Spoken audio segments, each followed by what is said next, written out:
Hello' everyone, ওচৰতে মানে কালী পূজা হৈ আছে, তাতে যাব ওলাইছোঁ গোটেইকেইটাই। কি কৈছ? বাপৰে, তাই ডিঙিত গামোচা লৈছে, চাওকচোন। থেংক ইউ দিছে মোক। ৰ'বা, সেনেকৈ নহয়, মই ভালকৈ দি আছোঁ দেই। ক'ত যাবা তুমি? লৈ পপ খাম। তুমি ক'ত যাবা? ক'ত যাবা? মন্দিৰত? কালী পূজাত নমো দিবা? কেনেকৈ নমো দিবা? কেনেকৈ দিবা? বাপেক জীয়েক গ'লে।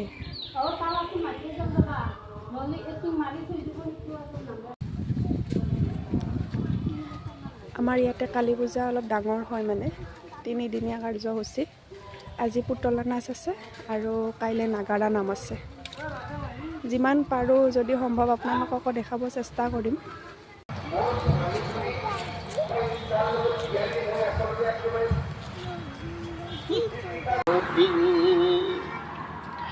নহি খানিতে কষ্ট তযুজন নকৰ অহংকাৰ আছে। ধূপ 2 পেকেট। এয়া চাকি ধূপ ল'লোঁ।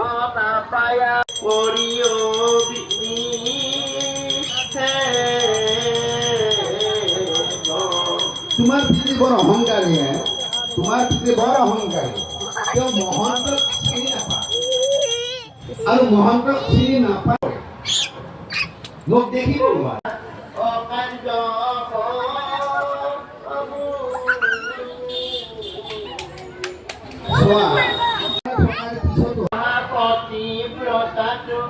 সৰুকে কৃষ্ণ মন্দিৰ, ইয়াতে চাহ দি আছে, চাহ খাই লওঁ।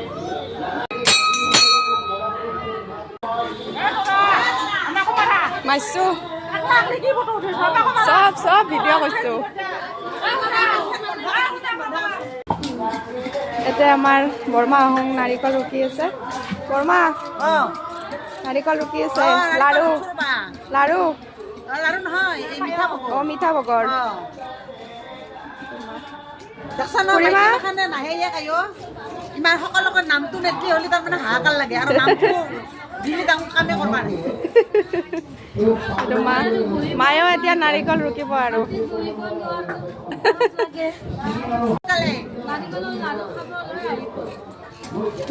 সেয়া খিচাৰীৰ কাৰণে চব্জি কাটি আছে।